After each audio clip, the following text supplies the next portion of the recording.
অতএব এখনো সময় আছে, টাইম থাকতে থাকতে তওবা করুন। আল্লাহ বড় দয়ালু, তিনি তওবাকারীকে বড় পছন্দ করেন। আশা করছি আমার এই ভাইটা কোনো মনে হয় কানে কম শুনছে নাকি আমি জানি না, একটু বুঝে বলেন যে মানা করছে। মোহাব্বতে দরুদ আল্লাহুম্মা সাল্লি আলা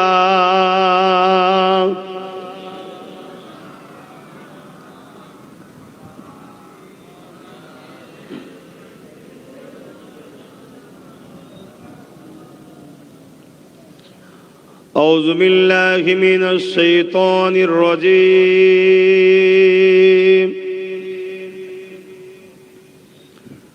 بسم الله الرحمن الرحيم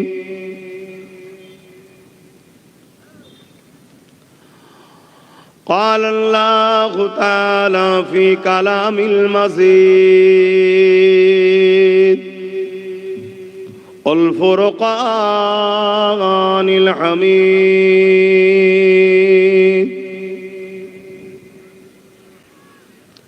إن الله وملائكته يصلون على النبي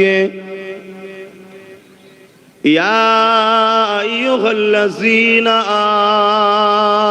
آمنوا صلوا عليه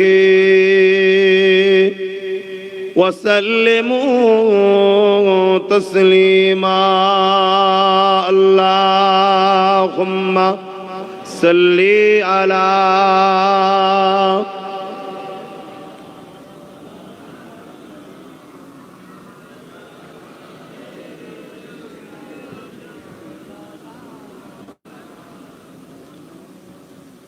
কোনো জায়গা যদি বিরান পড়ে থাকে, দেখাশোনার মানুষ যদি না থাকে, স্বাভাবিক জমি মাফিয়াদের নজর সে জায়গায় পড়বে, ঠিক না বেটি? ঠিক তেমনি কোন মসজিদ যদি বিরান পড়ে থাকে, ইসলামের দুশ্মন তাদের তো নজর পড়বেই।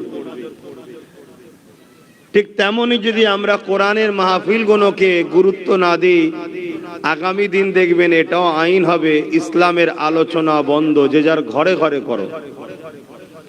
এই সব কিছুর জন্য দোষী কিন্তু আমরা মুসলমান। আমাদের যুব সমাজ 100-র মধ্যে 95টা মসজিদে যায় না। যদি সবাই মসজিদে যেত তাহলে মসজিদ আবাদ থাকতো। যারা ইসলামের দুশ্মন তারা ভাবতো মসজিদের দিকে চোখ তুলিস না, কেন যুবক আছে, ও কিচ্ছু বোঝে না, চোখ তুলে নেবে। ঠিক তেমনি আমাদের যুবকরা যদি দিন ইসলামের আলোচনার মাহফিলকে গুরুত্ব দেওয়া বন্ধ করে, যে আমি তো ভিআইপি হয়ে গেছি, আমার জন্য আবার ধর্ম টর্মর কি দরকার, দুনিয়ায় যাখানে যা সমস্যা পড়ে টাকা মারি সমস্যা কেটে যায়। মনে রাখবেন কাফনের কোনো পকেট থাকে না, কাফনের কোনো পকেট থাকে না। অতএব নিজের ধর্মের গুরুত্ব দাও। আর এটাও মনে রাখবেন, ইসলামকে মিটাতে যুগে যুগে চেয়েছিল দুই শ্রেণীর মানুষ। এক হলো অত্যাচারী শাসক, দ্বিতীয় হলো ধর্মের নামে ভণ্ডমি যারা করে, কুসংস্কার, ধর্মের নামে অধর্ম, কাল্পনিক বিশ্বাস যারা মানুষকে শিখায়। এই দুই শ্রেণী ইসলামে চরম ভাবে যুগে যুগে ক্ষতি করতে চেয়েছে, কিন্তু এরা কখনোই সাকসেসফুল হতে পারেনি। জোরে বলুন সুবহানাল্লাহ। তবে হ্যাঁ, এই দুই শ্রেণীর হাতে যুগে যুগে কোটি কোটি মুসলমান কচু কাটার মতো কাটা হয়েছে। আর এই কাটতে পেরেছে কেন? আমাদের কর্মের দোষে, আমাদের ঈমান দুর্বল হওয়ার জন্য, আমাদের ভেতরে মুনাফিক মানুষ ঢুকে যাওয়ার জন্য, তাদের সোহবতে পড়ে ইসলামের মূল রোডটা ছেড়ে দিয়ে নকল বানানো ধর্মে ইসলামের দিকে চলে যাওয়ার দরুন ওলি আউলিয়া নবী সাহাবা আহলে বায়াতদের ছেড়ে দেওয়ার জন্য আজকে আমাদের ঘরে যুগে যুগে এই জালিম অত্যাচাররা যেভাবে পেঁয়াজ মূলো কে যেভাবে কাটে ওইভাবে মুসলমান কোটি কোটি কেটেছে। ইতিহাস বলছে মুসলমানদের মাথাতে বড় বড় সব রাজপ্রাসাদ তৈরি করেছে। হালাকু খান, চিঙ্গিস খান, এসব বড় বড় সব ইসলাম বিদ্বেষী শাসক এসেছিল, ইসলামকে কখনো কিন্তু মিটাতে পারেনি। আজকে পৃথিবী জুড়ে নতুন করে আবার একটা আবহাওয়া চলছে ইসলামকে মিটাবার। আর এই আবহাওয়ার কারণ একটাই, দাড়ি টুপি সুরাতে সকলে দেখতে মুসলমানদের ইমাম মুফতি মৌলানা হুজুর, কিন্তু এদের মধ্যে বড় একটা সংখ্যা হলো গাদ্দার মুনাফিক। এরা আমার যুব সমাজকে, এরা আমার কওমের মানুষকে প্রকৃত যে রাসূলের আদর্শ, নবীর প্রেম, কোরআনের প্রেম, আহলে রাসূলদের প্রেম, সাহাবাদের প্রেম, ওলি আউলিয়াদের প্রেম, যেটাকে বলা হয় আল্লাহর নৈকট্য হাসিলের মূল রাস্তা, এসব থেকে ভটকে দিয়ে দূরে সরিয়ে দিয়ে আজ আমাদেরকে চাইনা ইসলামের দিকে নিয়ে চলে গেছে, নকল ইসলাম। মনে রাখবেন, ইসলাম তো ছিল, আছে, থাকবে। যত যেই চেষ্টা করুক, কিন্তু পারবে না। সমস্যা এই জায়গায়, বিগত দিন যেমন ডুপ্লিকেট মুসলমান হওয়ার জন্য কচু কাটার মতো কেটেছে, আমরাও যদি ডুপ্লিকেট হই, তৈরি হও। তুমি মনে করতে পারো যে আমার অনেক সংখ্যা আছে, একটা ফেলবে পুরো এলাকা সাফ হয়ে যাবে, তোমার কি আছে বন্ধু? কিন্তু হ্যাঁ, বিগত দিন যতবার কামিয়াবি হয়েছে একটা পাওয়ারে, ওই পাওয়ারটার নাম হলো সিনার পাওয়ার। জোরে বলুন সুবহানাল্লাহ। সিনার পাওয়ার কিসে আছে? নবীর প্রেম ও আদবে। জোরে বলুন সুবহানাল্লাহ। মুসলমান দাবি করি, দরুদ পড়তে চাই না। মুসলমান দাবি করি, নবীর দিনের কাজের উপরে গুরুত্ব নাই, নবিয়ানা মাহফিলের আদব নাই। এ মুসলমান তো মার খাওয়াটা স্বাভাবিকই। তা মোহাব্বতে দরুদ পড়বেন না বাধ্য দেবো? হ্যাঁ, কেন এখন তো দরুদে অ্যালার্জি হয় অনেকে, যে দরুদ পড়াতে হবে কেন? আর অনেক জলসাও হচ্ছে দরুদ ছাড়াই।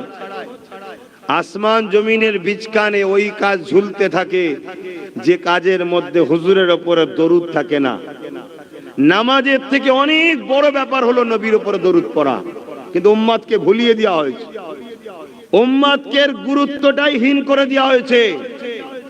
আর এই জন্যই তো আজকে আমরা লাঞ্ছিত, এই জন্যই তো আমরা বঞ্চিত। যেদিন 313 ছিল সেদিন বিজয় হয়েছে, যেদিন 1 মঈনুদ্দিন আজমিরি ছিল সেদিন বিজয় হয়েছে, যেদিন বুজুর্গ বয়স্ক মুজাদ্দেদ আলফে সানি ছিল, পুরো ভারতের সুলতান ছিল হতভাগা আকবর, সেই ইসলামের বিরুদ্ধে, কোরআনের বিরুদ্ধে দ্বীনে ইলাহি বার করেছিল, সেদিন বিজয় হয়েছে। যেদিন খালিদ বিন ওলীদ ছিল সেদিন বিজয় হয়েছে। যেদিন 12,000 সালাউদ্দিন আইবি 4 লক্ষ সেলিবিয়াদের বিরুদ্ধে লড়াই করেছে সেদিন বিজয় হয়েছে। আর আজকে ভারতের দ্বিতীয় বৃহত্তম মুসলিম সম্প্রদায়, কুকুরের সম্মান আছে তো মুসলমানের সম্মান নাই। এর কারণ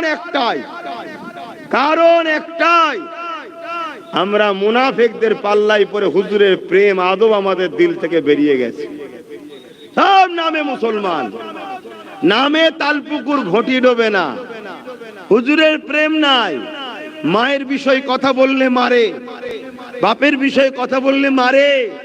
দুনিয়ার গাদ্দার, বেঈমান, ধোঁকাবাজ, চিটিংবাজ, চোর, ছেঁচড়া নেতাদের বিরুদ্ধে কথা বললে মুসলমানকে গুলি করে, বোম মারে, ঘর ভেঙে দেয়, কেস দেয়। আর নবীর শানে কত বড় বড় কথা বলা হচ্ছে, মুসলমান তাদেরকে দাওয়াত করে খাওয়ায়। তোদের উপরে আমাদের উপরে খোদার গজব হবে না তো কার উপরে হবে? আমার আজ বুঝছেন তো নাকি? এ থেকে বাঁচার উপায় আছে। সর্বপ্রথম কথা হলো চার্জ মোবাইলের ব্যাটারির যদি না থাকে যেমন বেকার, আমাদের সব থাকার পরও যদি ইমানের চার্জ না থাকে সব বেকার। সিনার পাওয়ার বাড়াও, কেননা মুসা আলাইহিস সালামকে আল্লাহ বলেছিলেন যাও ফেরাউনের কাছে, ফেরাউন বড় জুলুম করছে, ফেরাউনকে গিয়ে বলো ও জুলুম বড্ড বাড়াবাড়ি শুরু করেছে। মুসা আলাইহিস সালাম বলছেন আল্লাহ আপনি তো হুকুম করছেন, আমি তো যাব, তবে আমি আর আমার ভাই হারুন আলাইহিস সালাম আমরা দুজন ছাড়া তো আর তৃতীয় কেউ নেই। আর ফেরাউনের মিলিটারি আছে, সৈন্য আছে, বিশাল জনবল, গুন্ডা মস্তান, মাসুল পাওয়ার, ক্যারাটিম্যান, বক্সার, কি নেই সব আছে। তা আপনি যেতে বলছেন যাব মালিক, তবে আপনার কাছে আমি সাহায্য চাই। কি লাগবে? আল্লাহ আমার সিনাতে পাওয়ার দেন। জোরে বলুন সুবহানাল্লাহ। কোরআন তোলো।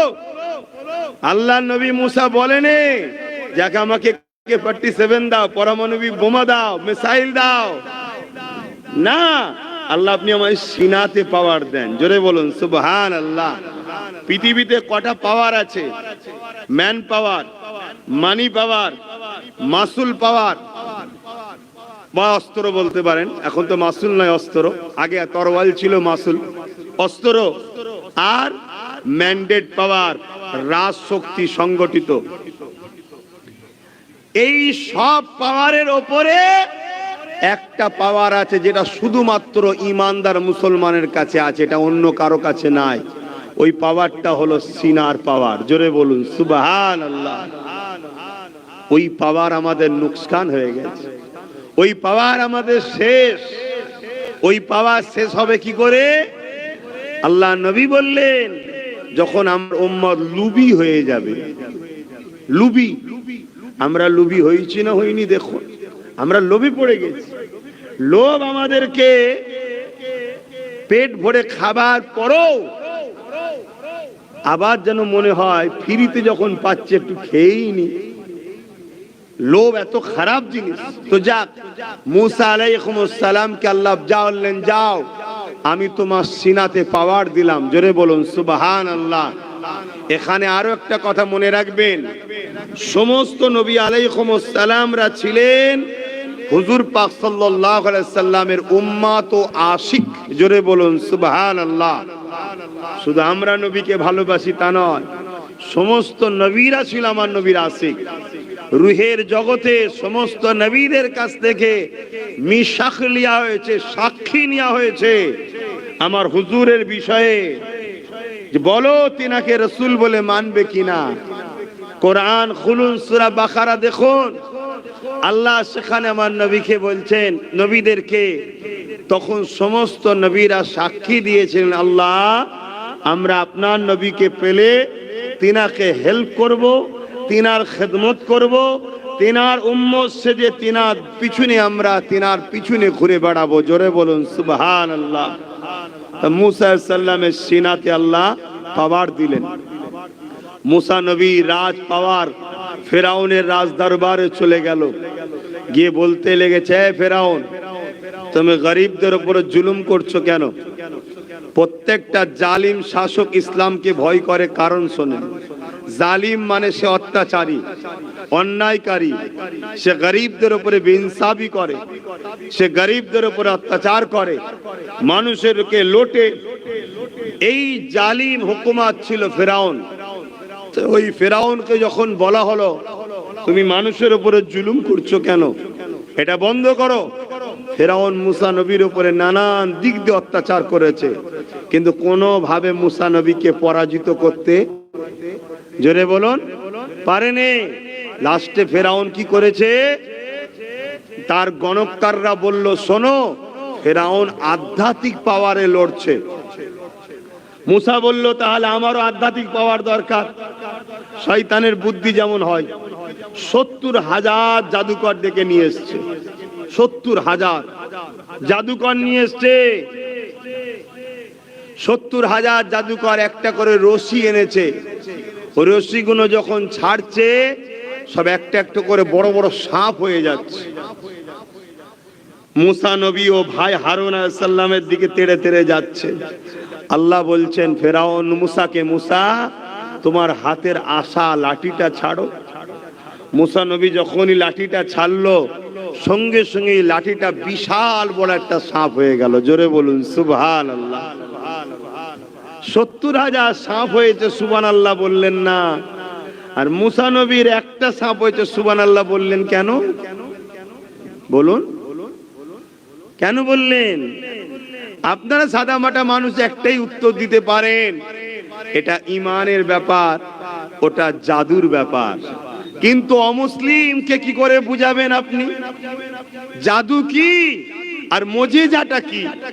আমাদের মুসলিম ছেলেরা এখন মোজেজা অস্বীকার করছে, আছে না? না, এই সাধারণ প্যান্ট শার্ট পরা খেটে খাওয়া যুবকগুলোকে এই বেঈমান বানাচ্ছে কারা? সূরাতে সকলে মোল্লা মৌলী সাহেবরাই করছো তো। এজন্যই বলি বাপ, এর আগেও কখনো কখনো এসেছি, রাস্তাঘাটে এত জাম হয় বলে এদিকে দাওয়াত টাওয়াত দিয়াই বন্ধ করে দিয়েছি। বহুত গ্যাঞ্জাম, বিজনেস এলাকা তো, আর সরু সরু রাস্তা সব, আর মানুষের ধৈর্য শক্তি নেই, গাল ভর্তি দিয়ে কথাও বলতে পারছে না, আর কি বলছে বোঝাও যাচ্ছে না, ঢুকিয়ে দিলেই হলো মোটরসাইকেল লাও খেলা। এই জন্যে তারপরে ছেলেগুলো গিয়ে ধরলো যে একবার চলেন। তা আমিও ভাবলাম চলো যাই, অনেকদিন যাইনি, দেশে কি অপরাধ করে ফেললাম না তো? তো মুসা আলাইহিস মুজিজা কি, কারামত কি আর জাদু কি? মুসা নবী যখন এই লাঠিটা ফেলেছে, সাপ যে হয়েছে, আমরা শুনে সুবহানাল্লাহ শুধু বলিনি, 70,000 জাদুকর তারাও যখন দেখলো আরে মুসার হাতের লাঠি সাপ হয়েছে, সবাই উঠে দাঁড়িয়ে মুসা নবীর কদমে এসে বলছে হুজুর ভুল হয়েছে, আমাকে আপনার দলে নেন। জোরে বলুন সুবহানাল্লাহ, আরো খুশি হয়ে বলুন। ফেরাউনের তো রেগে লাল, আরে তোদেরকে বড় করলাম আমি, খাওয়ালাম আমি, পয়সা দিলাম আমি, রাজ দরবারে ইনভাইট করলাম আমি, আর তোরাও দড়ি ছেড়েছিস সাপ হয়েছে, মুসা দড়ি লাঠি ছেড়েছে সাপ হয়েছে, এতে আশ্চর্যের কি আছে, চলে গেলি কেন? 70,000 জাদুকর বলছে ফেরাউন শোনো, আমরা দড়ি ছেড়েছি, জনগণ দেখছে সাপ হয়েছে, দড়ি কিন্তু দড়ি আছে, রশি কিন্তু রশি আছে। কেন? এটা জাদু। জাদু মানুষের আই ওয়াশ করে, চোখকে ধোকা দেয়, জাদু লোকের চোখকে গুমরা করে। দড়ি দড়ি আছে, রশি রশি আছে, সাপ কিন্তু মানুষ দেখছে, কিন্তু মুসা যে লাঠিটা ছেড়েছে, অবাক বিষয় হলো ওটা লাঠি নেই, সত্যিকারের সাপ হয়েছে। জোরে বলুন সুবহানাল্লাহ, আরো জোরে বলেন। এটা হলো সিনার পাওয়ার দ্বারা হয়, নবীদের দ্বারা যখন হয়েছে মোজেজা। আর যেসব মুসলমানদের সিনার পাওয়ার ওলিয়া উলিয়া, আম মানুষ, নবী নয়, ওলিয়া উলিয়া, তাদের দ্বারা যখন এমন কিছু ঘটে ওটাকে বলা হয় কারামত। ওটাকে কি বলা হয়? কারামত। কারামতে আউলিয়া হক্কন আর মোজেজায়ে আম্বিয়া হক্কন, দুটোই হক। অস্বীকার করলে ইসলাম থেকে বেরিয়ে যায়, সে আর মুসলমান থাকে না। কথা মাথায় ঢুকছে? তাহলে সিনার পাওয়ারের দরকার আছে না নাই? যারা আজ নতুন করে আমাদেরকে মিটাবে বলে উঠে লেগেছে, এরা 100 বছর ধরে পরিকল্পনা করছে কি করে মুসলমানকে শেষ করা যায়, কি করে ইসলামকে মুছা যায়। এবার একটা প্রশ্ন, ইসলামের উপরে এত রাগ কেন? আপনারা দেখেছেন হয়তো, মিডিয়া খুললে একদল তথাকথিত গদি মিডিয়া, তারা দেশের রুজি রুটি রোজগার বেকারত্ব নিয়ে আলোচনা করে না। মিডিয়ায় কি আলোচনা হয়? কার ধর্ম পুরাতন, কে বলছে আমার 500 বছর, কে বলছে 5 লক্ষ বছর, কে বলছে 5 কোটি বছর। আবার একদল ওই স্টেডিয়ামে বসে থাকে মানবরূপী কুকুর, তারা দিন রাত ঘেউ ঘেউ করছে তোদের ইসলাম তো 1500 বছরের। বলেন না, বলে না? একটু হ্যাঁ কি না বলবেন তো? কুকুর বলেছি বলে খারাপ লাগছে? আমার তো মনে হয় কুকুর যদি আমার ভাষা বলে সেও এসে বলবে হুজুর আমাকে কেন জড়ালেন, আমি তো ওদের থেকে ভালো। কিন্তু যে কথা না বললে তো বুঝবেন না, তাই বলতে হচ্ছে। আমার আজকে কি অসুবিধা হচ্ছে চাচা? বহুত দিন পর আপনার সঙ্গে দেখা। আমাদের কবির চাচা লোকটা যাই হোক নাই হোক নীতি আছে। পয়সা না থাকতে পারে, নীতি আছে। পয়সা ও সৌদির মেথডদেরও রয়েছে। নীতিটা হলো বড় জিনিস বাপ, নীতি দরকার।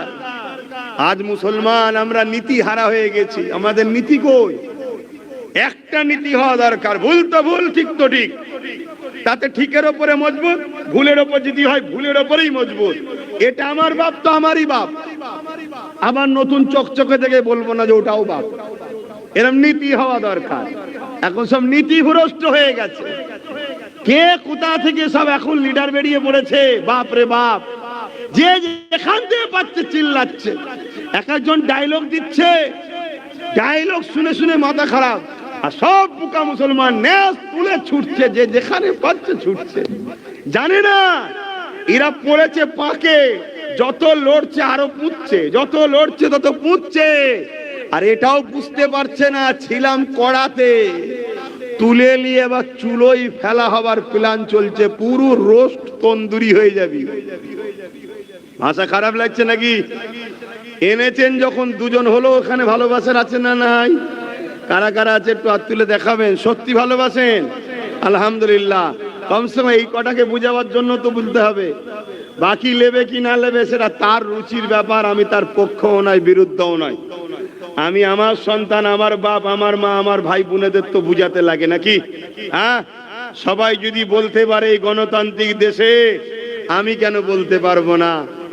বাবা যদি উলঙ্গ হওয়ার পরও তার ভক্ত থাকতে পারে, হ্যাঁ, পোকা অশ্ব নারীকে খুন করে ধর্ষণ করার পরও যদি সে নেতার পক্ষে সাপোর্ট থাকতে পারে, তো মোস্তফা জানে রহমতের কথা এই জমিনে বলা আমার অধিকার আছে না নাই? তাই বলছি বাপ। এবারে যদি বলো কেউ হাত গুটোবে, আমরা হাত গুটোবার পক্ষে নয়, আমরা ডিফেন্সের পক্ষে। কিন্তু ডিফেন্স করতে গিয়ে বদরে কি হয়েছিল জানেন তো নাকি? হ্যাঁ, আমরা কখনো আগ বেরিয়ে মারতে যাই না, কিন্তু যারাই মারতে এসেছে সংখ্যা তাদের বেশি ছিল, কিন্তু বাপ ফিরে যাবার সময় সংখ্যা খুঁজে পাওয়া যায়নি। এটা ইতিহাস আমাদের, এটা জানা দরকার আছে না নাই? হ্যাঁ, কেননা আমার নবী যখন, আচ্ছা প্রথমে বলে দিই, ইসলাম ১৫০০ বছরের। অনেকে বলে এই মুসলিম সমাজের, আমার বিশ্বাস ৮০% যুবকও জানে, তাদেরও ধারণা ইসলাম ১৫০০ বছরের। নবী প্রফেট মোহাম্মদ সাল্লাল্লাহু আলাইহি ওয়াসাল্লাম থেকে ইসলাম শুরু। আমাদের যুব সমাজেরও ধারণা ৮০%। এটা মিথ্যা কথা, বানোয়াটি কথা, ভুল কথা। ইসলাম পৃথিবীর শুরু থেকে শুরু। জোরে বলুন সুবহানাল্লাহ। ইসলাম আরবি শব্দ। বাকি কার ধর্ম কত বয়স ভাই ওলি আমি আলোচনা করব না। আমি কোন ধর্মের পক্ষ বলতে আসিনি, বিরুদ্ধে বলতে আসি না। যার যেটা আছে তুই তোরটালে থাকবে যা, আমারটাকে কামড়াবি নি, এটাই আমার বক্তব্য। আমার বাপ টেরা হোক কানা হোক, আমার বাপ, তোকে টেরাও বলতে হবে না, কানাও বলতে হবে না, আর আব্বাও বলতে হবে না। তুই তোরটা গেলে থাকবে যা, এটা হচ্ছে আমার বক্তব্য। তো ভাইরা আমার, ইসলাম প্রথম কথা হচ্ছে লা ইলাহা ইল্লাল্লাহ। ইসলামের প্রথম কথা কি? লা ইলাহা ইল্লাল্লাহ। अल्लाह के सिवा दूसरा कोई माबूद ही नहीं। আল্লাহ ছাড়া দ্বিতীয় কোনো রব, প্রভু, খালেক, সৃষ্টিকর্তা নাই।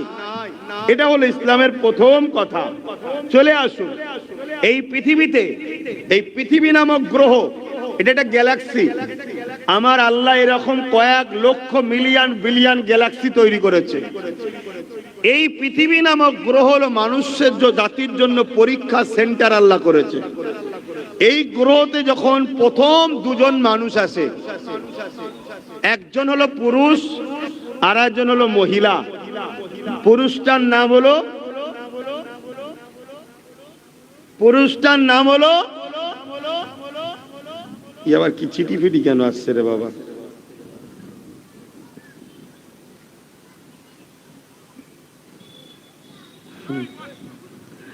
ঠিক আছে, এই বিষয়ে পরে বলছি।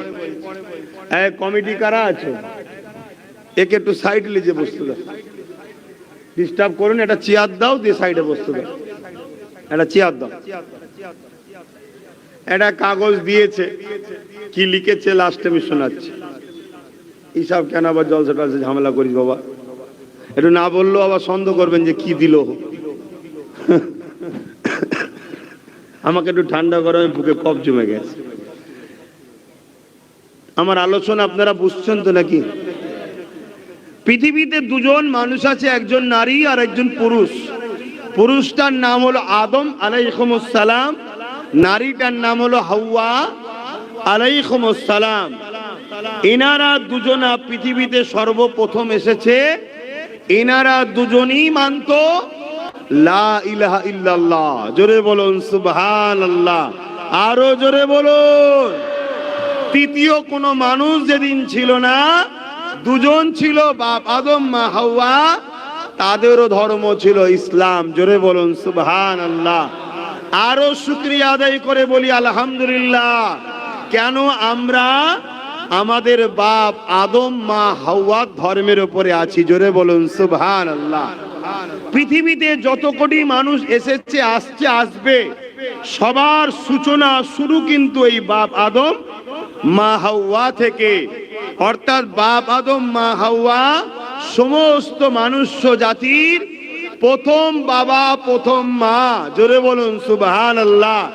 এই দিক দিয়ে হিন্দু, খ্রিস্টান, দলিত, আদিবাসী, শিখ, পাঞ্জাবি, মতুয়া যেই হোক, প্রত্যেকটা মানুষ কিন্তু আমরা ভাই বোন।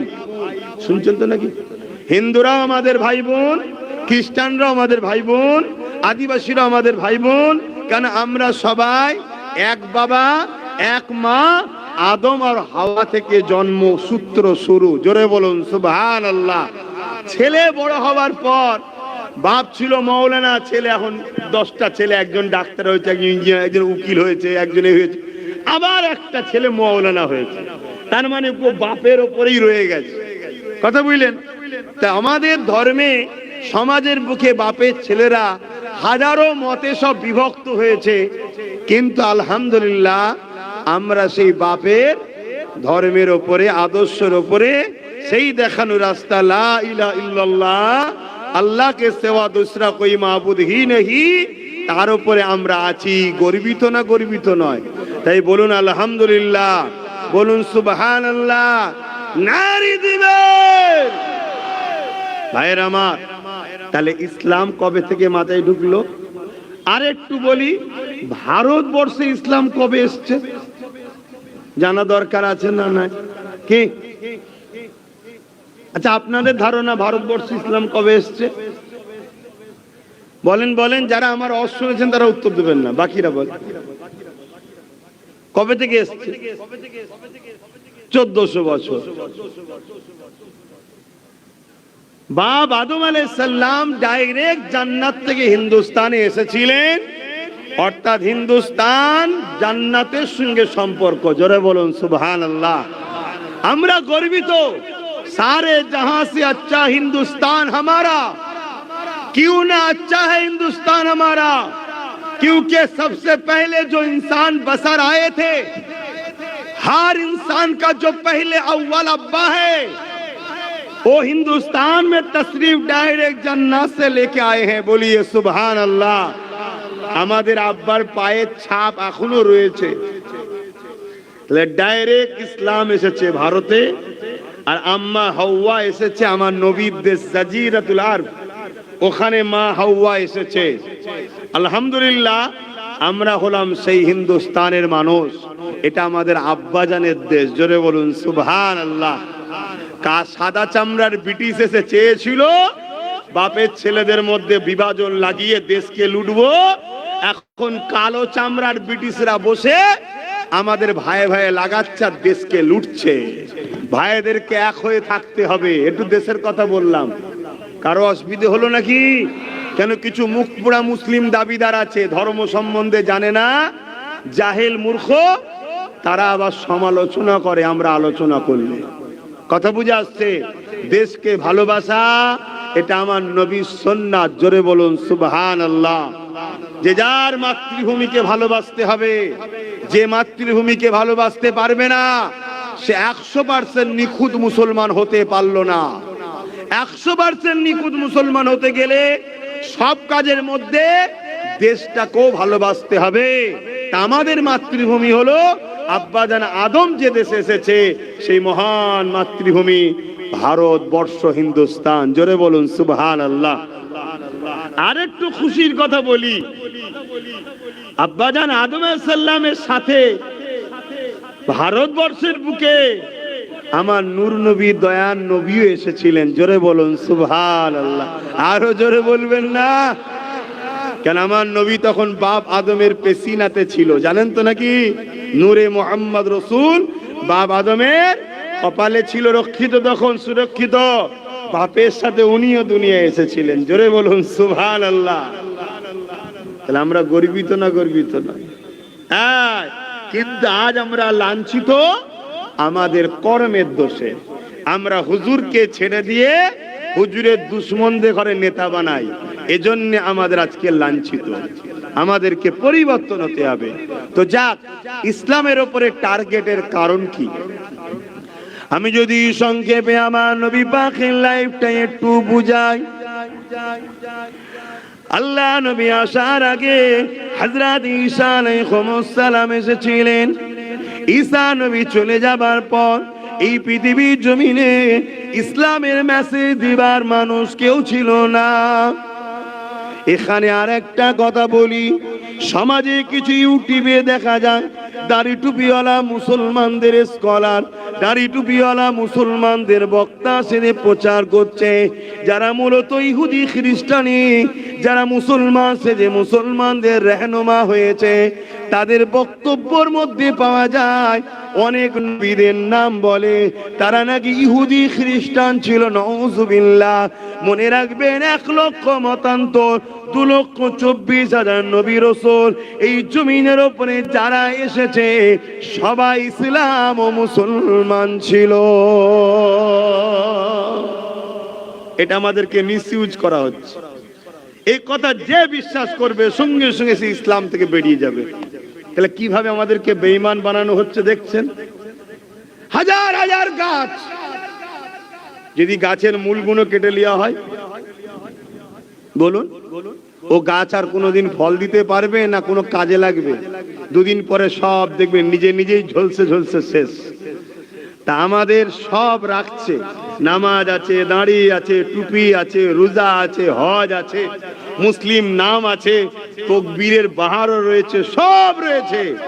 শুধু ভেতর থেকে মূল ঈমানটাকে কেটে নেওয়া হচ্ছে। আস্তে আস্তে নিজেরাই মারপিট করছি, নিজেরা নিজেদের নামে কেস করছি, নিজেরা নিজেদেরই এখন খুন করছি, নিজেরাই শেষ হয়ে যাচ্ছি। কথা মাথায় ঢুকছে? 2 হাত, 2 পা, 2 চোখ, 2 কান সবই হচ্ছে ভালো, কিন্তু জান যদি না থাকে চোখের দাম আছে, জান যদি না থাকে পায়ের কাজ আছে, জান যদি না থাকে হাতের কাজ আছে। তা নামাজ, রোজা, দাড়ি, টুপি সবই ভালো জিনিস, কিন্তু যদি হুজুর দিলে না থাকে, ঈমান না থাকে, সবটাই জোরে বলুন হ্যাঁ, মূলটা বুঝুন, না হয় সব বেকার। বাপেরা, নওজোয়ান তরুণেরা, ঈসা নবী চলে যাবার পর 500 কিছু কম বেশি পর পৃথিবীর জমিনে কোনো নবী না আসার জন্য এই পৃথিবীর মানুষগুলো এক আল্লাহকে ভুলে গিয়ে, ইসলামকে ভুলে গিয়ে নকল ধর্ম তৈরি করেছে, নিজেদের কাল্পনিক খোদা তৈরি করেছে, নিজেদের মায়ের সঙ্গে নিজেরা নোংরা কাজ করেছে, বাপগুলো জেন্ত বাপে মেয়েদেরকে পুঁতে দিয়েছে, ধনী লোকরা গরিবদের ঘরে কৃতদাস দাসী করেছে। সমাজে তৎকালীন যারা রাজা শাসক ছিল তারা মানুষগুলোকে কিতদাস দাসী বানিয়ে কোমরে বেল পরিয়ে বাজারে নিলামে তৈরি করেছে। এ যুবকের আলু পটল যেমন বিক্রি হয় ওইভাবে মানুষকে কেনা বেচা করা হয়েছে। মানুষের বেটিগুলোকে ওই সকল নেতাদের চেলাচামটাদের জন্য ভোগের পাত্রী হিসাবে ব্যবহার করা হয়েছে। এমনকি রোমের মতো সাম্রাজ্য, পারস্যের মতো সাম্রাজ্য, পুরো পৃথিবী জুড়ে মানবরূপী পশু তৈরি হয়ে গিয়েছিল, যাদের মধ্যে ইনসাফ ছিল না, যাদের মধ্যে ইনসানিয়াত ছিল না, যাদের মধ্যে মনুষ্যত্ব ছিল না, যাদের মধ্যে প্রেম ভালোবাসা ছিল না। নিজের সন্তান দিগকে, নিজের বাপ মা দিগকে এক কথায় যে ক্ষমতা ছিল জুলুম গুণকে, দুর্বল গুণকে জুলুম করতে থাকতো। এই পৃথিবী যখন ধ্বংস হয়ে যেতে লাগলো, আমার আল্লাহ পৃথিবীর মানুষগুলোকে বাঁচাবার জন্যে সর্বকালে সর্বশ্রেষ্ঠ সুলতান করে, সর্বকালে সর্বশ্রেষ্ঠ নবী যিনি, সর্বকালে সর্বশ্রেষ্ঠ আল্লাহ সৃষ্টি যিনি, রাহমাতাল লিল আলামিনকে পাঠিয়েছিলেন। আরো জোরে বলুন সুবহান।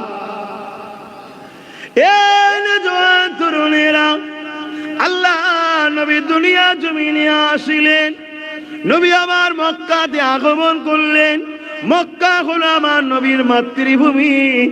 আস্তে আস্তে নবী আমার বড় হতে লাগলো, নবী আমার দেখতে লেগেছে মক্কার মানুষেরা নিজেদের হাতে তৈরি করে 360টা খোদা তৈরি করেছে।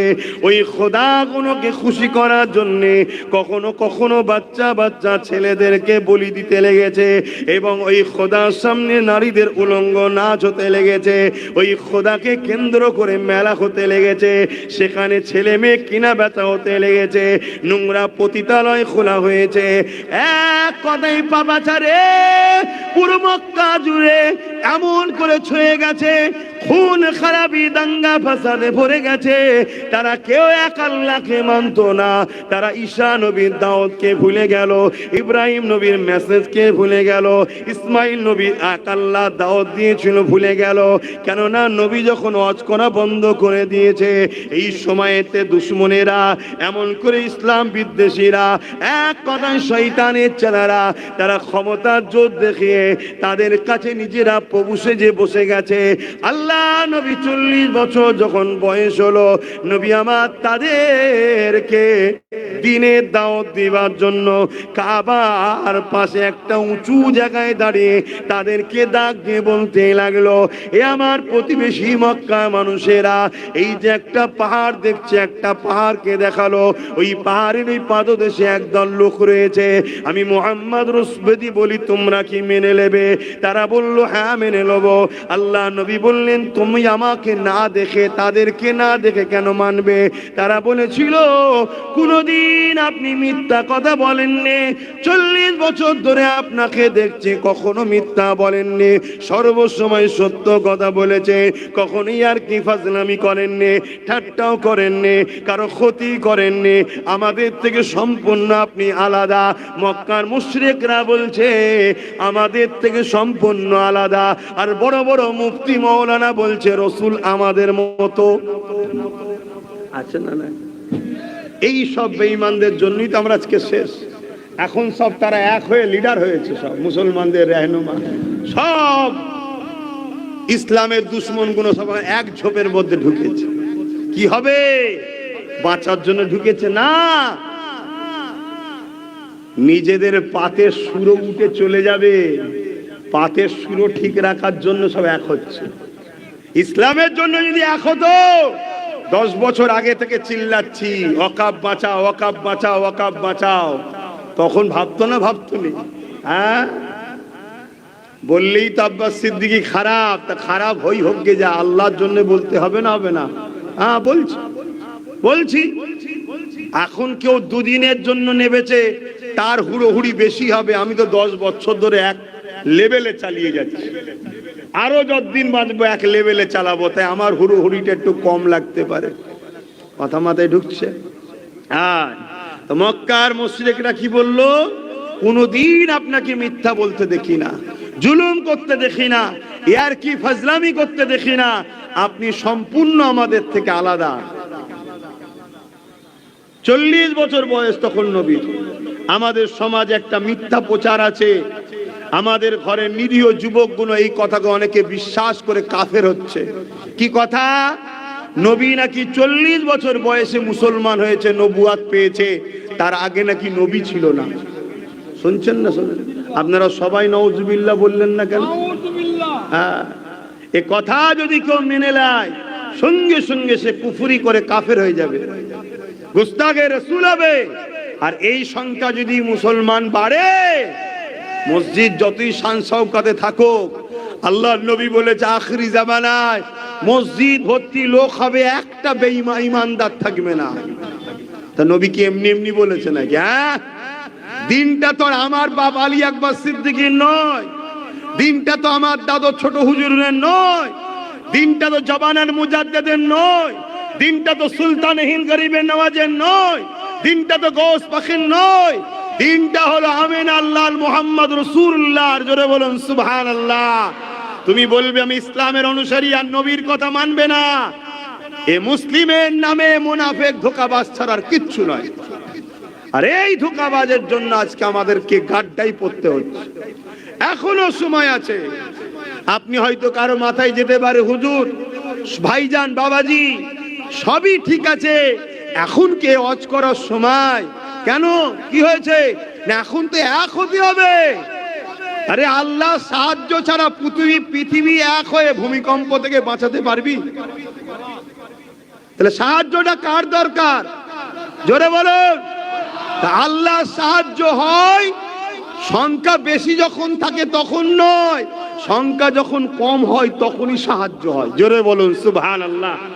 100 বছর ধরে প্যালেস্টাইন মার খাচ্ছে, সাহায্য হয়নি, সংখ্যা কমে গেছে, ঘর শেষ, গ্রাম শেষ, বস্তি শেষ, হাজার হাজার মায়ের কোল খালি হয়েছে, হাজার হাজার বাপ বেটি খালি হয়েছে, বেটিদের ইজ্জত রেপ হয়ে লুটে গেছে, সাহায্যের কোনো খবরই নেই। এবারে একটা সাহায্যের একটা নমুনা দেখা যাচ্ছে, খুব শিগগিরই আল্লাহ প্যালেস্টাইনকে সাহায্য করবে। জোরে বলুন সুবহানাল্লাহ। আরো জোরে বলুন। অলরেডি ধুর পর থেকে নেতাহু পালিয়ে গেছে আমেরিকায়, 4000 কিলোমিটার ঘুরে আমেরিকায় যে বসে আছে। তার মানে কি? শুরু হচ্ছে সাহায্য। এখন সংখ্যা কমে গেছে, তার মানে কি? যত 2 নম্বর ছিল বা আল্লাহকে খুশি করতে হয়েছে, পাপের কারণে তার ক্ষতিপূরণ দিতে হয়েছে, তারপরে বা সাহায্য এসেছে। কথা কিছু মাঝে ঢুকছে না? ঢুকবে না। আপনি ভাবেন বাচ্চা কোনো কি করেছে? বাচ্চা কোনো ক্ষতিপূরণ? বাপ ভুল করলে ছেলেদের ভোগ করতে হয় না? হয় না? যেমন আমাদের ভুলের জন্য আমাদের বাচ্চা কোনো ভোগ করছে। কটা মুসলমানের ছেলে আইপিএস অফিসার আছে, কটা মুসলমানের ছেলে জজ আছে, কটা মুসলমানের ছেলে আইএস আছে, কটা মুসলমানের ছেলে ডিএম আছে, কটা মুসলমানের ছেলে বিডিও আছে, কটা মুসলমানের ছেলে বলো বড় বড় বড় বড় শিক্ষাতে বড় বড় জায়গায় পৌঁছেছে? বলো গেছে কি? এর জন্য কাদের দোষ? বাপ মায়ের দোষ? আমরা কম, আমরা শুধু শিক্ষা থেকে ছেলেদেরকে সরিয়ে দিয়েছি। হ্যাঁ, মাওলানাও দরকার, মুফতিও দরকার, আলেমও দরকার, পাশাপাশি ডিএম দরকার নেই, বিডিও দরকার নেই, আইএস আইপিএস দরকার নেই, ডব্লিউবিসি দরকার নেই, জজ দরকার নেই, উকিল দরকার নেই। 500 মাদ্রাসা করলে, 50,000 মাদ্রাসা করলে, রক্তকে পানি করে একটা কোর্ট থেকে রায় বেরিয়ে গেল, সব ব্যান। কি করবে বলো? তাহলে আমাদের যদি জজ থাকতো, উকিল থাকতো, ডিএম থাকতো, বিডিও থাকতো, আইএস অফিসার থাকতো, আরে কিছুতে একটা আইনের রাস্তা বার করে সে আবার লড়াই করতো তো। আমি মারপিটের দিকে যাচ্ছি না, আইনের লড়াই হতো তো। করেছি আমরা না? এখনো স্বপ্ন আছে করার? কি কারো স্বপ্ন আছে? কই স্বপ্ন? কই আমাদের? হায় হায় হায় হায় হায়। ভাইয়েরা আমার, বাপেরা মন দিয়ে শোনেন, কষ্ট লাগলেও কিছু করার নেই। আমি যদি আপনাকে বাঁচাবার চেষ্টায় কথা না বলি, আল্লাহ আমাকে কিয়ামতের দিন ধরবে। আরে আমরা ইসলামটাকে তো কুক্ষিগত করে দিয়েছি। আমরা মনে করি ইসলাম মসজিদে থাকবে আর মাদ্রাসায় বা জলসা মাহফিল তো এখানে হয়, অন্য জায়গায় জলসা হয় না, মসজিদ মাদ্রাসায় ইসলাম থাকবে, বাকি সংসারে ইসলামের দরকার নেই, কারবারে ইসলামের দরকার নেই, সমাজনীতিতে ইসলামের দরকার নেই, অর্থনীতিতে ইসলামের দরকার নেই, কূটনীতিতে ইসলামের দরকার নেই, রাজনীতিতে ইসলামের দরকার নেই, রাষ্ট্রনীতিতে ইসলামের দরকার নেই। যারা নিজের ইসলামকে ঘৃণা করে সেই মুসলমানকে আল্লাহ তো মিটাবেই। অথচ উচিত ছিল কি, কোরআন বলছে লাকাদ কানা লাকুম ফি রাসূলিল্লাহি উসওয়াতুন হাসানাহ। হে বিশ্ব জগতের মানুষ শোনো, আমি তোমাদের রব আল্লাহ বলছেন কালামুল্লাহ শরীফে, তোমাদের জন্য প্রফেট মুহাম্মদ সাল্লাল্লাহু আলাইহি ওয়াসাল্লামকে মডেল বানিয়েছি। ধর্মনীতি নবী দেখো, সমাজনীতি নবী দেখো, সংসার নীতি নবী দেখো, প্রতিবেশী নীতি নবী দেখো, সম্প্রীতি নীতি নবী দেখো, মানববন্ধন নীতি নবী দেখো, রাষ্ট্রনীতি নবী দেখো, রাজনীতি নবী দেখো, এডুকেশন নীতি নবী দেখো। তুমি যা কিছু করবে মুহাম্মদ রাসূল যেভাবে করেছে, করতে বলেছে, ওই নকশা কদমে তুমি করবে। জোরে বলুন সুবহানাল্লাহ। না, এটা তো গণতান্ত্রিক দেশ, কি করা যাবে? আরে গণতান্ত্রিক দেশেতে চোরের নীতি চলছে, খুনের নীতি চলছে, ধর্ষণের নীতি চলছে, দেশদ্রোহী নীতি চলছে, জঙ্গি নীতি চলছে, আতঙ্কবাদী নীতি চলছে, সংবিধান বিরোধী নীতি চলছে, সবারটা চলছে। পৃথিবীর সর্বকালের সর্বশ্রেষ্ঠ ব্যক্তি মুহাম্মদ সাল্লাল্লাহু আলাইহি ওয়াসাল্লামের নীতি চলবে না? আরে সমস্যা আমাদের মধ্যে, আমরা মুসলমানই খারাপ হয়ে গেছি, এজন্য আজকে আমাদের এই দুর্দশা হচ্ছে। যে খুশি আসছে লাথি মেরে যাচ্ছে, একে আনছি এ লাথি মারছে, ওকে আনছে ও লাথি মারছে, একে দেখছি ও লাথি মারছে, সবাই মিলে আমাদেরকে লুটছে। এর জন্য বাপ, যে লুটছে সে তো লুটেরা দোষী, কিন্তু আমাদের দোষটাও খুব একটা কম নয়। সুযোগ দিলে তো বাপ চোর তো চুরি করবেই। হ্যাঁ, বোঝার হয়তো বুঝুন, পরিবর্তন হন, আর না হয় একটা আবার অনুরোধ করে যাচ্ছে, একটু একটু করে যান। কি, বাচ্চা গোনোর জন্য একটু কাফনটা কিনে নেন, এইটুকু কাজটা করে নেন। যদি না বুঝার হন, আর যদি বুঝতে পারেন, শুধু একটাই কাজ, রং রুট ছেড়ে দিয়ে একটাই রাস্তা, যারা আপনাকে রসুলের সঙ্গে জুড়বে তাদের পিছনে দাঁড়ান, তাদেরকে ইনকিলাব বলুন, তাদেরকে মানুন, তাদের পিছনে ফলো করুন, তাদেরকে সর্বক্ষেত্রের লিডার বানান, মসজিদের ইমামও বানান, রাজপথের বীরও বানান, সমাজনীতিতে বানান, ধর্মনীতিতে বানান, সব জায়গায় তাকে ফলো করুন, তবে আপনি গেনার হবেন। আর না হয় দেখুন না কি বলছে, আইন তো দিল্লি করেছে, এখানে কেন দিল্লি যান না? আর ভোটটা লিবার সময় কি বলেছিল, বিজেপিকে রুখতে আমায় সাপোর্ট করো, দেখে দেবো বলেছিল না? বলেনি? কলকাতায় রাজপথে গিয়ে কি বললো, রেড রোডে কি বললো, এই আপনারা ঈদের নামাজ পড়েন কোথায়? ঈদগায়। ঈদগায় মা বোনদের নিয়ে যান তো? কেন নিয়ে যান না? ইসলামে নিষেধ আছে। তা মুসলিম, ইসলামের ধর্মের মেয়ে ইসলামের ঈদ নামাজে, ঈদের নামাজে যেতে পারে না, আর রাজ্যের মাথায় বসে ঘুমটা টুমটা দিয়ে চলে গেল, ড্যাং ড্যাং করে হাজির এসে গেছি, কোনো চিন্তা করেনি আমি আছি, পুরো ভারতের মুসলমান বিপদে পড়লে দেখে দেবো। আরে ভারত রাখ, আমার বাংলার মুসলমানের পক্ষে দাঁড়িয়ে বিধানসভাতে নিন্দা বিল পাস করিয়ে সুপ্রিম কোর্টে কেসটা করেন, তাহলে বুঝবো আপনি আমাদের দরদি। কথা মাথায় ঢুকছে না? ঢোকেনে করছে। আচ্ছা ভারত রাখেন, যে তিনজন ভোট না দিয়ে ঘরে শুয়েছিল ওই তিনজনকে দল থেকে বাদ দেন, তাহলে জানবো আমাদের দরদি। আরে ভারত রাখেন, 230টার উপরে এমএলএ দিয়েছে মুসলমানরা আপনাকে, অন্য ধর্মের মানুষও দিয়েছে, কিন্তু মুসলিম তো বেশি দরদি। তা এই জায়গায় আপনি 230টা এমএলএ কে বলেন 230টা কেস কর সুপ্রিম কোর্টে, এমপি আছে কেস কর, কি দরকার আছে না? নাই। একটা আম মানুষ কেস কর আর এমএলএ এমপি কেস করে এক না আলাদা? আরে অনেক আলাদা, আসমান জমিনের মতো পার্থক্য। কি করছে তা করবে না।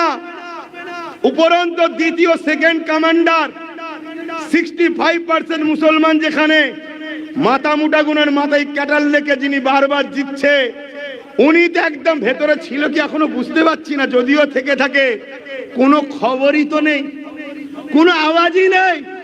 এখন তো মনে হচ্ছে মিস ইউজ হয়ে গেছে, যেখানে ডায়েরি করা দরকার যে উনি আছে তো। কথা বুঝছেন না, বোঝেন না? হ্যাঁ, এরা আবার বলে আমরাই তো তোমাদের বাঁচাবো, আর আমরা মাথা মুটার মতো। আরে মাথায় রাখবে, নাপাক ধুবার জন্য মদ দিয়ে ধুলে পাক হয় না। এক জালিমকে রুকার জন্য, ইসলাম বিদ্বেষীকে রুকার জন্য আর এক বেঈমানকে দিয়ে সাপোর্ট করতে গেলে হয় না বাপ। এটা মাথায় ঢুকছে না এখনো? যদি না ঢোকে, আর 1 বছর 8 মাস আছে, 1 বছর 8 মাস অপেক্ষা করো। আমি 3 বছর বলেছিলাম, 1 বছর 8 মাস আছে, অপেক্ষা করো না। তখন মাথায় ঢুকবে, কিন্তু কবরে গিয়ে ঢুকবে। কথা কিছু মাথায় ঢুকছো? তুমি ভাববে যা কবরে গিয়ে বেঁচে যাব। এই ছেলেটা, এই যে ছেলেটা, এই যে ছেলেটা, তোমার কথা বলছি। তুমি শুনছো তো আমি কি অজ করছি? হ্যাঁ, মন দিয়ে শোনি, দিক উদিক করুন। তুমি ভাবছো কবরে ঢুকে গেলাম, বেঁচে গেলাম। না না না না, তোমার হাতে তৈরি করা শক্তি তারা মুসলিম কওমের দ্বীন প্রতিষ্ঠানকে ধ্বংস করছে, মাদ্রাসাকে ধ্বংস করছে, কবরস্থানকে ধ্বংস করছে। তার জবাব কিন্তু তোমাকে আমাকে দিতে হবে, এটা মনে রাখবে। তো যাক, আমাকে জিজ্ঞেস করছিল কাগজে, যেটা সেটা বলে দিই। এই কথা যখন এসেছে যে 26-এ আপনি কি যাচ্ছেন ব্রিগেডে, জিজ্ঞেস করেছে। ভাই খারাপ লিও না, 26-এ ব্রিগেডে যাওয়া না যাওয়া পরের বিষয়। আমার প্রথম বিষয় হচ্ছে 26-এ যারা যাচ্ছে তারা, এই যে গতদিন যারা বলল দিল্লি চলে যাও, এদের বিরুদ্ধে কোনো প্রতিবাদ করেছে? 26-এ যারা ব্রিগেডে ডাক দিয়েছে, এতগুলো বড় বড় মিছিল করছে, কোনো মিছিলে 3টে এমপি কেন ভোট দিতে যাওনি, অবিলম্বে তার ব্যবস্থা করা হোক, কথা বলেছে? 26-এ যারা ডেকেছে, তাতে আমি যাব কি যাবে না, কে যাবে কি যাবে না, সব নিজ নিজ ব্যাপার, ওটা পরের বিষয়। আমি জানতে চাই রাজ্য সরকারের কাছে কি দাবি করেছে যে নিন্দা বিল পাস করে আপনি সুপ্রিম কোর্টে কেস করুন? 26-এ যারা ডেকেছে তারা কি এই কথাটা বলবে? গতকালকে ওয়াকফ বিলের প্রতিবাদে যে মিছিল আসছিল বাসন্তী থেকে, ক্যানিং থেকে, জীবনতলা থেকে, বিভিন্ন জায়গা থেকে, তাদেরকে বাংলার পুলিশ দাঁড় করিয়ে রুখে অমানবিক ভাবে অত্যাচার জুলুম করলো কেন? এর প্রতিবাদে কি কোনো বাইট দেবে? তাহলে আপনারা 26-এ যারা ডেকেছে তারা কি বলবে যে আপনার এমএলএ, আপনার এমপিরা যেন সুপ্রিম কোর্টে কেস করে? এ কথা বুঝছেন না? বলে আপনাদের মহল্লায় আজানটা হয়ে যায়, আর কারো যদি অসুবিধা, এই একটা সুযোগ, আস্তে আস্তে চলে যেতে পারে।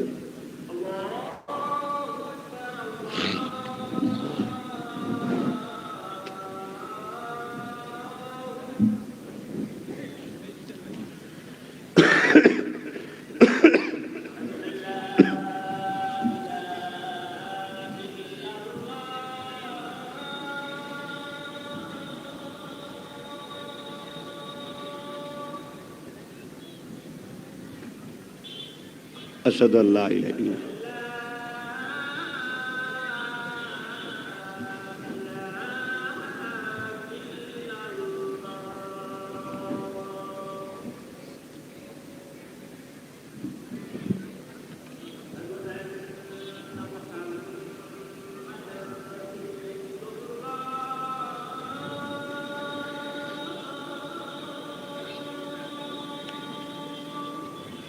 সাল্লাল্লাহু আলাইহি ওয়াসাল্লাম।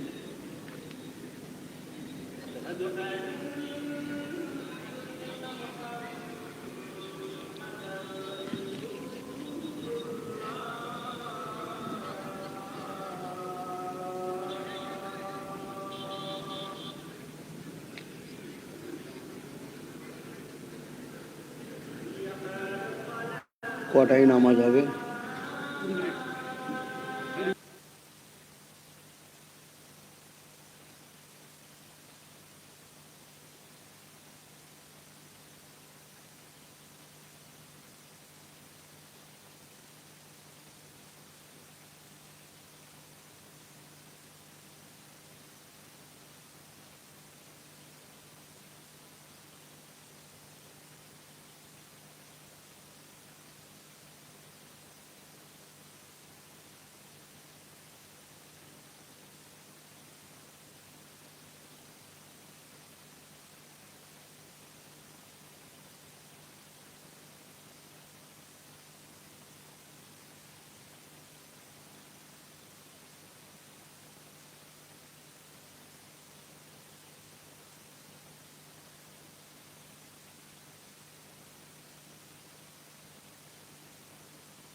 আল্লাহুম্মা রাব্বা হাজি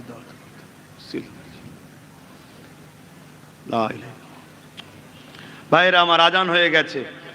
এই কাগজটা আমায় দিয়েছে, জানতে চেয়েছে। যাওয়া না যাওয়া সব নিজের নিজের ব্যক্তিগত ব্যাপার ভাই। এখন অনেক দিন বাকি আছে।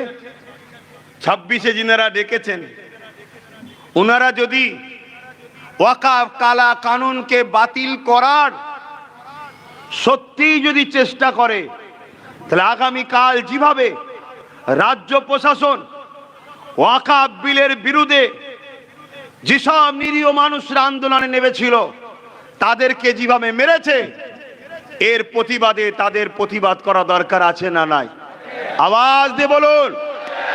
পাশাপাশি মুর্শিদাবাদে যেভাবে রাজ্য সরকারের প্রশাসন ভিড়ের মধ্যে গাড়ি ঢুকিয়ে দিয়ে শান্ত প্রোগ্রামটাকে অশান্ত করে ফিরি গুলি চালিয়ে দুটো সম্প্রদায়ের মধ্যে হিংসা লাগিয়ে দিয়ে চাকরিজীবীদের আন্দোলনকে ধামাচাপা দিবার যে পরিকল্পনা করলো, এর বিরুদ্ধেও কথা বলতে হবে। কেন মুসলমানকে আজকে মিডিয়াতে আতঙ্কবাদী, সন্ত্রাস, দাঙ্গাবাজ বলা হচ্ছে, এর বিরুদ্ধেও কথা বলা দরকার আছে না নাই? এর পাশাপাশি গত কয়েকদিন আগে কলিকাতায় টিএমসির পক্ষ থেকে একটা শাখা সংগঠন প্রোগ্রাম করেছিল, যে প্রোগ্রামে বাস থেকে হিন্দু ভাইদের ধর্মীয় পতাকাকে খুলে দিল। যে পতাকা খুলে দেওয়ার জন্য পশ্চিম বাংলায় বিজেপিকে অক্সিজেন দেওয়া হলো। বিজেপিরা হিন্দুদের বাড়ি বাড়ি গিয়ে বুঝাচ্ছে, দেখো মোল্লাদের পাওয়ার কত, এটা কি পাকিস্তান নাকি যে আমাদের ধর্মের পতাকা খুলে দেবে? এই যে ধর্মের সুশ্রুতি দিয়ে বাংলাকে বিজেপি শক্তিশালী যারা করছে, এদের বিরুদ্ধেও তাদেরকে প্রতিবাদ করা দরকার আছে না নাই? তারপরে আব্বাস সিদ্দিকী 26-এ যাবে কি না যাবে পরের বিষয়। কথা বুঝে আসছে না নাই?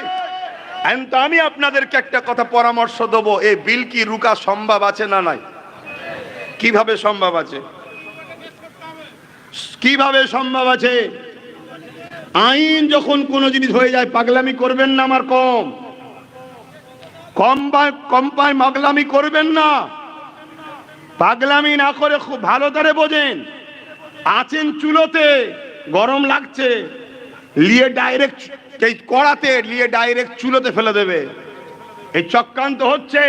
এই কড়াই ফেলেছিল কারা? যারা পাড়ায় পাড়ায় ভয় দেখিয়েছিল না? হ্যাঁ, পাড়ায় পাড়ায় ভয় দেখিয়ে মোটা অঙ্কের টাকা নিয়ে সব এর কোলে তুলেছিল। কথা বুঝছেন না, বোঝেন না? এখন তো বোঝা দরকার। তো সেই জায়গায় এই বিলটার প্রতিরোধ করা যাবে কিভাবে একটু সংক্ষেপে বলবো। কারা শুনতে চান একটু হাত তুলে দেখান। আলহামদুলিল্লাহ। প্রথম নম্বর কথা হলো, একটা জিনিস যখন আইন হয়ে যায়, যখন বিলটাকে আলাদা কথা, যখন আইন হয়ে যায় তখন সর্বপ্রথম তোমার উচিত হবে আইনের অস্ত্র দিয়ে আইনকে কাটা। লোহাকে কাটতে গেলে যেমন লোহা লাগে, আইনের অস্ত্র দিয়ে কাটতে হবে। তার জন্য আপনাকে সুপ্রিম কোর্টের দ্বারস্থ হতে হবে। কেন? লোকসভা থেকে, রাজ্যসভা থেকে ভারতের সব থেকে বড় জায়গা হলো সুপ্রিম কোর্ট। ওই জায়গায় আপনাকে যেতে হবে। যারা আজ মুসলিম মেকি দরদি হয়ে পুরো বাংলায় হই হই করছে, তাদেরকে বলুন আপনারা কজন সুপ্রিম কোর্টে গেছেন, বা আপনাদের যিনি মেন মাথায় বসে আছে তিনাকে যাবার জন্য কতবার বলেছেন? আমি তো এখান থেকে বলছি, রাজ্য সরকারের উচিত আমাদের পক্ষে থেকে সুপ্রিম কোর্টে যাওয়া দরকার। উচিত না? উচিত নয়? হ্যাঁ, বলতেই পারি। তাহলে একটা হলো আইনের অস্ত্র দিয়ে কাটতে হবে। দ্বিতীয় নম্বর হলো, যদি তোমাকে আইনের অস্ত্র বারবার ডেটের পর ডেট দেয়, দ্বিতীয় নম্বর হলো তোমাকে যে শক্তি দ্বারা ওরা আইন করেছে, কি শক্তি? রাজশক্তি। তোমাদের ঘরেও কম্পিটিশনে রাজনীতিতে নামতে হবে, রাজশক্তি তৈরি করতে হবে। যেগুলো সেকুলার দল বলে সে সমস্ত দলকে এক জায়গায় নিতে হবে। যে আসবে না তাকে বাদ দাও। সেগুলোকে এক জায়গায় নিয়ে রাজশক্তি তৈরি করে, সংখ্যা গরিষ্ঠতার যেমন জোর দেখাচ্ছে, পুরো দেশ জুড়ে তোমাকে তাদের 5 বছর 10 বছর লাগুক, সংখ্যা গরিষ্ঠতার পাওয়ার তৈরি করে যেভাবে ও আইন তৈরি করেছে, ওইভাবে তোমাকে ওই বিল বাতিল করে নতুন আইন করতে হবে, এবং ওই আইনে লেখা হবে আমাদের জমির উপরে ঘর বাড়ি যে যা করেছে সবটাই ওয়াকফের দখলে চলে যাবে। কথা মাথায় ঢুকছে না? ঢোকে না কেন? তুই আজকে দাদাগিরি দিয়ে জোর করে নিলি। আমার যেদিন ক্ষমতা আসবে, আমার জিনিস আমি ফিরিয়ে নেবো, ওটা দাদাগিরি নয়, ইনসাফ হবে। কিন্তু তুই